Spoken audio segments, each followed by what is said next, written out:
আসসালামু আলাইকুম ওয়া রাহমাতুল্লাহ। আলহামদুলিল্লাহ ওয়াসসালাতু ওয়াসসালামু আলা রাসূলিহিল কারীম। আম্মা বাদ। ফাআউযু বিল্লাহি মিনাশ শাইতানির রাজীম। ইয়া আইয়ুহাল্লাযীনা আমানু কুতিবা আলাইকুমুস সিয়ামু কামা কুতিবা আলাল্লাযীনা মিন ক্বাবলিকুম লাআল্লাকুম তাত্তাকুন।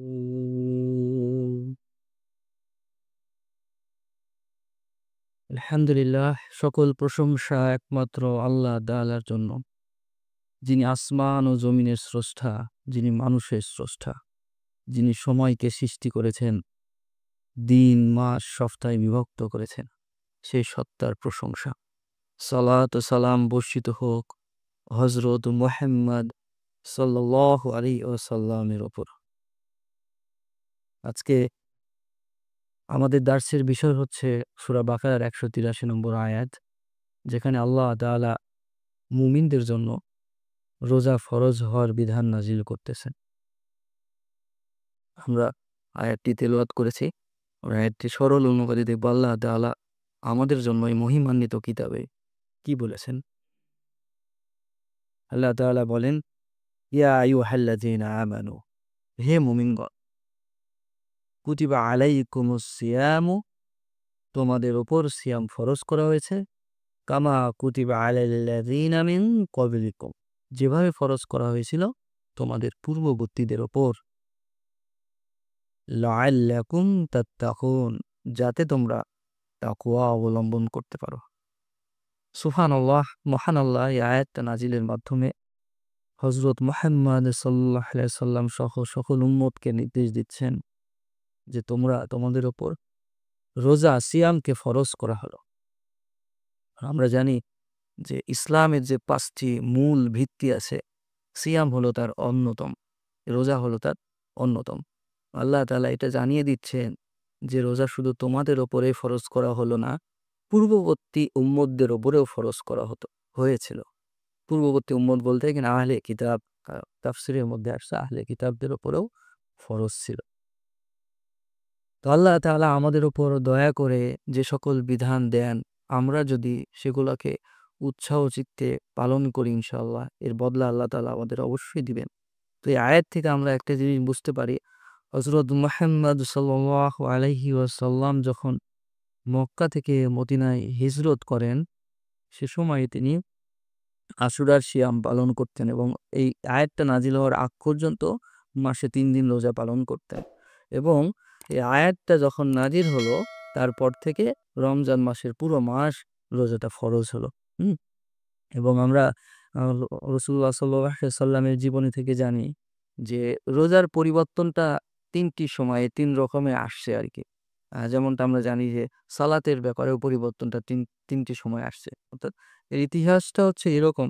পূর্ববর্তী সময় এরকম ছিল যে মাসে ৩ দিন রোজা ছিল এবং আশুরা রোজা ফরজ ছিল আরকি।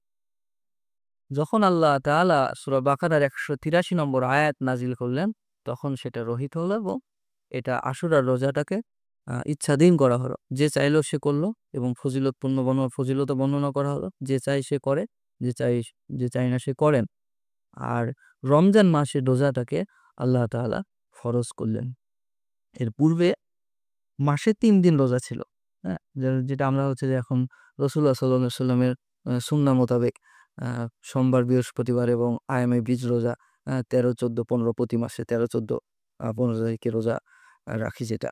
এরকম রোজা ছিল আরকি।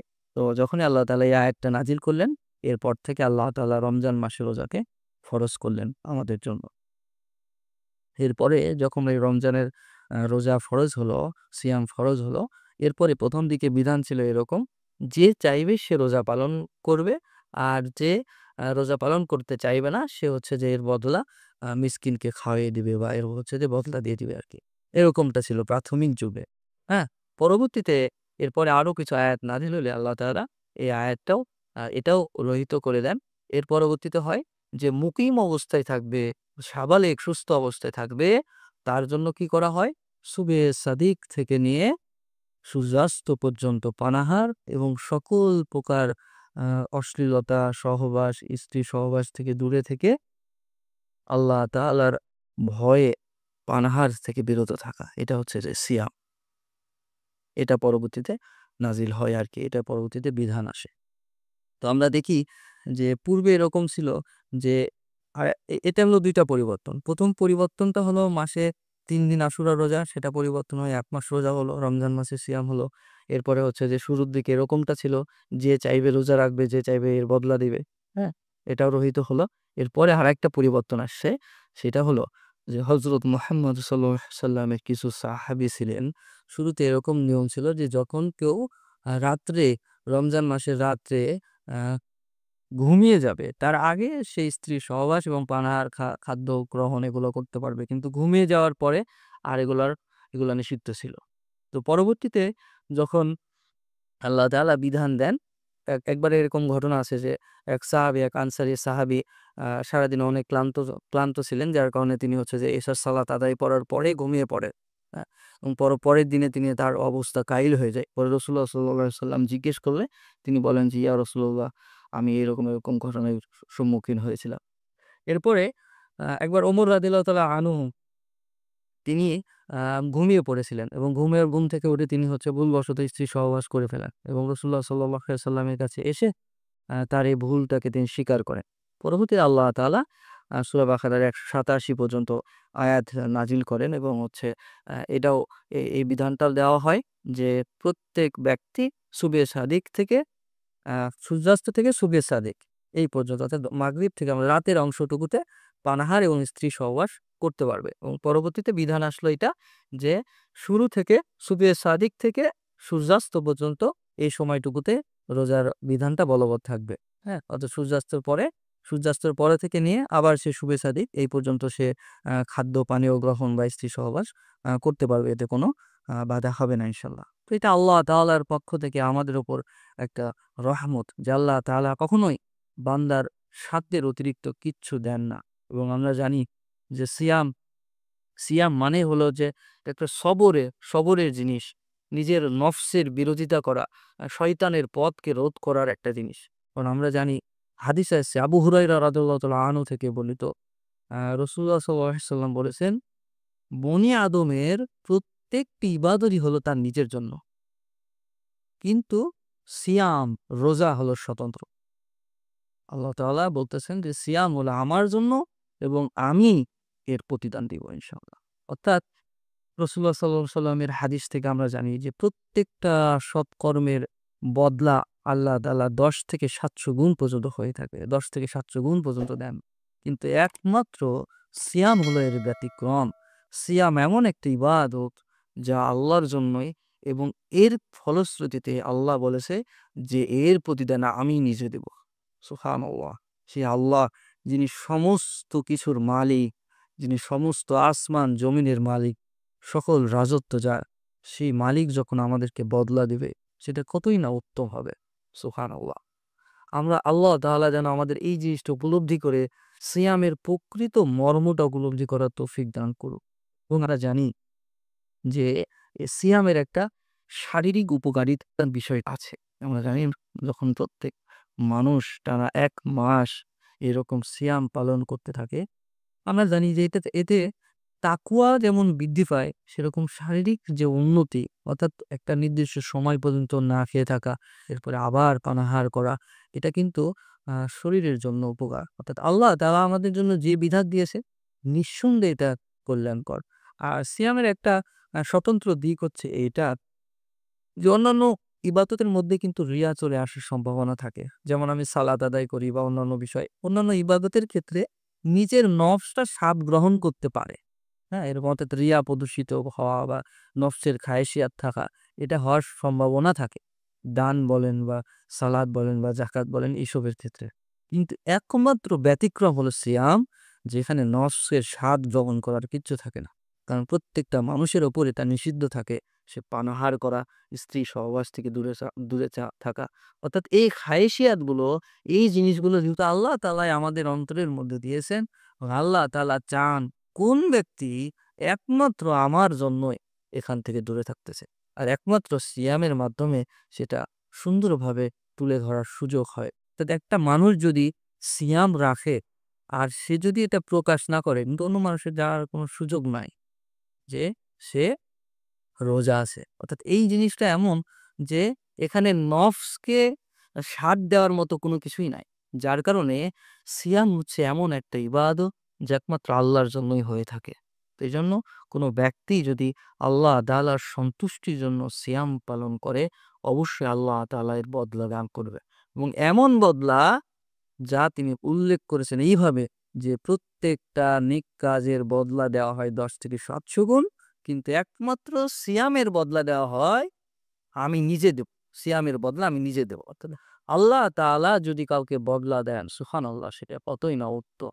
আল্লাহ আল্লাহ তাআলা আমাদের এই সিয়ামের এই প্রকৃত ব্যাপারটা বোঝার তৌফিক দান করুন। আল্লাহুম্মা আমিন। আমি এবার আসবো সিয়ামের সম্পর্কিত ফজিলতপূর্ণ বিষয়গুলা। আমরা জানি যে হাদিসে বহু ফজিলত বর্ণিত হয়েছে। তার মধ্যে একটা আসছে এরকম যে সিয়ামকে বলা হয় ঢাল শরীর। কারণ আমরা জানি যে যখন কোনো একজন ব্যক্তি সিয়াম রাখে, রোজা রাখে, তখন কিন্তু সে আ যেমনভাবে অশ্লীলতার কাজ থেকে নিজেকে বিরত রাখতে পারে, খায়শিয়াত থেকে বিরত রাখতে পারে।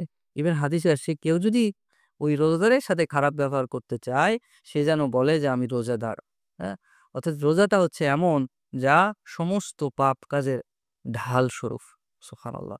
এবং রমজান মাসের যে ফজিলত বা রমজান মাসের যে মাহাত্ম্য তা একটা দার্সে বলে শেষ করার মতো না। আল্লাহ তাআলা আমাদের জন্য এত সুন্দর একটা মাসের ব্যবস্থা করেছেন, রমজান মাস, সিয়াম। এবং আমরা জানি আজকে শাবানের ১৫ই শাবান চলতেছে। রাসূলুল্লাহ সাল্লাল্লাহু আলাইহি সাল্লাম শাবান মাসে এত বেশি রোজা রাখতেন, আয়েশা রাদিয়াল্লাহু তাআলা বলতেন যে রাসূলুল্লাহ সাল্লাল্লাহু আলাইহি সাল্লাম প্রায় পুরো শাবান মাস জুড়েই রোজা রাখছেন। সুবহানাল্লাহ। অল্প কিছুদিন ব্যতীত আরকি। তো শাবান মাসের রোজা রেখেছেন, যেমন রাসূলুল্লাহ সাল্লাল্লাহু আলাইহি সাল্লামের একটা দিক ছিল পরের মাসে রমজান, রমজানের একটা প্রস্তুতিমূলক একটা ব্যবস্থা। এরপর আমরা জানি যে বাৎসরিক মানুষের আমলনামার বাৎসরিক রিপোর্ট এই শাবান মাসে পেশ করা হয়। এটাও একটা কারণ ছিল যে রাসূলুল্লাহ সাল্লাল্লাহু আলাইহি সাল্লাম চাইতেন যে রোজা অবস্থায় আল্লাহ তাআলার কাছে তার আমলনামাগুলো পেশ করা হোক। এবং রাসূলুল্লাহ সাল্লাল্লাহু আলাইহি সাল্লামের সুন্নাহ মোতাবেক আমরা জানি যখনই রজব মাস এবং শাবান মাস পড়তো, রজব মাস যখনই পড়তো, রাসূলুল্লাহ সাল্লাল্লাহু আলাইহি সাল্লাম উদগ্রীব হতেন এই বলে যে, আল্লাহ তুমি রজব এবং শাবানে আমাকে বারাকা দান করো। রমজান পর্যন্ত আমাদের হায়াতকে বৃদ্ধি করে দাও। আল্লাহুম্মা বারিক লানা ফি রজব ওয়া শাবান ওয়া বাল্লিগনা রমাদান। অর্থ হচ্ছে এটা যে আল্লাহ আপনি আমাদেরকে রজব এবং শাবান পর্যন্ত, শাবানে বারাকা দান করুন এবং রমজান পর্যন্ত আমাদের হায়াতকে বৃদ্ধি করে দিন। সুবহানাল্লাহ। অর্থাৎ রাসূলুল্লাহ সাল্লাল্লাহু আলাইহি সাল্লাম এই দোয়ার মাধ্যমে এটা এটা বলতেছেন বা আমাদেরকে শেখাচ্ছেন যে রজব এবং শাবান মাসে আল্লাহ তাআলার কাছে বারাকা চাও এবং নিজের হায়াতে বারাকা চাও, এই বলে যাতে রমজান পর্যন্ত আমরা জীবিত থাকতে পারি। কারণ কি? কারণ হচ্ছে রমজানের যে ফজিলত আমরা জানি, সুবহানাল্লাহ। অন্য মাসে যদি আমরা একটা নফল ইবাদত করি তাহলে এই রমজানে ফরজের সমতুল্য হয়ে যায়। সুবহানাল্লাহ। ফরজের সমান সওয়াব আল্লাহ তাআলা দান করে। আবার রমজান মাসে যদি আমরা একটা ফরজ আদায় করি, অন্যান্য মাসে ৭০ টা ফরজ আদায়ের সমান সওয়াব আল্লাহ তাআলা আমাদের আমলনামায় দান করেন। সুবহানাল্লাহ। তো এই যে ফজিলত, রমজানের ফজিলত আল্লাহ তাআলা এই জন্যই তো দেন যে যখন কোনো বান্দা আল্লাহর জন্য ধাবিত হয়, তার দিকে ধাবিত হয়, এর প্রতিদান আল্লাহ তাআলা উত্তম ব্যতীত আর কিছুই দেন না। সুবহানাল্লাহ।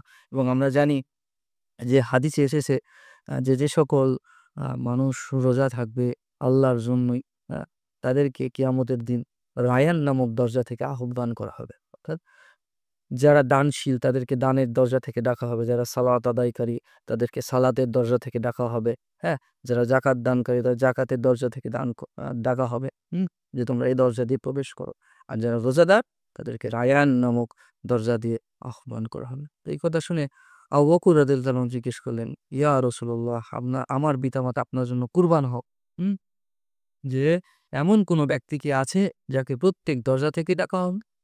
সুবহানাল্লাহ। তখন রাসূলুল্লাহ সাল্লাল্লাহু আলাইহি সাল্লাম বললেন, হ্যাঁ, আছে এবং আমি আশা করি তুমি তাদের অন্তর্ভুক্ত হবে। সুবহানাল্লাহ। এই ছিল আমাদের সাহাবীদের মর্তবা। সুবহানাল্লাহ। তো আমরা রোজার ফজিলতের বিষয়ে আরো একটা হাদিস পাবো। আবু হুরায়রা রাদিয়াল্লাহু তাআলা আনহু থেকে বর্ণিত। তিনি বলেন যে, যে ব্যক্তি পূর্ণ প্রতিদানের আশায়, নেক প্রতিদানের আশায় একমাত্র আল্লাহর জন্য এই পুরো রমজান মাস রোজা রাখবে, হ্যাঁ, আল্লাহ তাআলা এর বিনিময়ে তার পেছনের সমস্ত গুনাহ খাতাকে মাফ করে দেবেন। সুবহানাল্লাহ। তো এই যে ফজিলত, সুবহানাল্লাহ। এবং আমরা জানি যে আরেকটা হাদিসে আসছে, আবু সাঈদ খুদরি রাদিয়াল্লাহু তাআলা আনহু থেকে বর্ণিত, তিনি বলে, কোনো ব্যক্তি যদি আল্লাহর রাস্তায় অর্থাৎ জিহাদের ময়দানে একদিন রোজা রাখে, তাহলে তার চেহারাকে জাহান্নাম থেকে 70 বছর পথ যে দূরত্ব, সেই দূরত্ব পর্যন্ত পৃথক করে দেওয়া হয়। সুবহানাল্লাহ। অর্থাৎ জাহান্নামকে তার থেকে এরকম দূরে পৃথক করে দেওয়া হয়। এ হলো রমজানের রোজার ফজিলত, সিয়ামের ফজিলত। তো আমরা জানি যে আল্লাহ তাআলা যেহেতু এর প্রতিদান নিতে চাচ্ছেন, না জানি কতই না এর প্রতিদান উত্তম হবে। সুবহানাল্লাহ। এবং আমরা এখন বর্তমানে শাবান মাসে আছি, শাবান মাস অতিক্রম করতেছে, এবং আমরা প্রত্যেকে নিজেদের জীবনে নিয়াত করি যে শাবান মাসে যে রোজা আমরা রাখার চেষ্টা করতেছি তা যেন রমজানের প্রস্তুতিমূলক হয় ইনশাআল্লাহ। এবং আল্লাহ তাআলার কাছে দোয়া করি, যেভাবে রাসূলুল্লাহ সাল্লাল্লাহু আলাইহি সাল্লাম দোয়া করেছেন যে, হে আল্লাহ, তুমি আমাদেরকে শাবান, রজব ও শাবানে বরকত দান করো, বারাকা দান করো, এবং আমাদেরকে তুমি রমজান পর্যন্ত জীবিত রাখো, বা রমজান পর্যন্ত হায়াতকে বৃদ্ধি করে দাও। হুম? তো আরো 13 থেকে 14 দিন বা 15 দিন আছে আমাদের রমজান আসার। তো আমরা প্রত্যেকে এই বলে নিয়ত করি এবং আল্লাহ তাআলার কাছে দোয়া করতে থাকি যে আল্লাহ তাআলা যেন আমাদেরকে রমজান পর্যন্ত জীবিত রাখেন ইনশাআল্লাহ। এবং রমজানের যে ফজিলত, এটা জেনে রমজানে রোজা রেখে পুরোটা মাস রোজা রেখে আল্লাহ তাআলার ইবাদত করার যে তৌফিক, সেটা আল্লাহ তাআলা যেন আমাদের দান করেন। তো রমজান মাসের সাথে রিলেটেড হচ্ছে আরেকটা জিনিস, সেটা হলো কোরআন মাজিদ। আমরা জানি মানব জাতির জন্য একটা ঐশী বাণী, একটা মহা মহিমান্বিত কিতাব হচ্ছে আল কুরআন, এবং আল্লাহ তাআলা এই রমজান মাসেই কুরআন নাজিল করছেন। এবং আমরা এও জানি যে রমজান মাসের সাথে রিলেটেড এমন একটা রাত্রি যা 1000 মাস অপেক্ষা উত্তম, সেটা হলো লাইলাতুল কদর। এজন্য আমরা প্রত্যেকে নিয়ত করি ইনশাআল্লাহ যে সামনে যে রমজান মাস আসতেছে এবং কদরের রাত্রি আসতেছে, এই পর্যন্ত যেন আমরা জীবিত থাকি এবং পুরো মাস রোজা রেখে আল্লাহ তাআলার কাছে যেন আ নেক প্রতিদান পাই ইনশাআল্লাহ। আল্লাহ তাআলা আমাদের প্রত্যেককে সহিভাবে আমল করার তৌফিক দান করুক এবং রমজানের ফজিলত আমাদেরকে দান করুক। সুবহানাকা আল্লাহুম্মা ওয়া বিহামদিকা ওয়া আশহাদু আল্লা ইলাহা ইল্লা আনতা আস্তাগফিরুকা ওয়া আতুবু ইলাইক।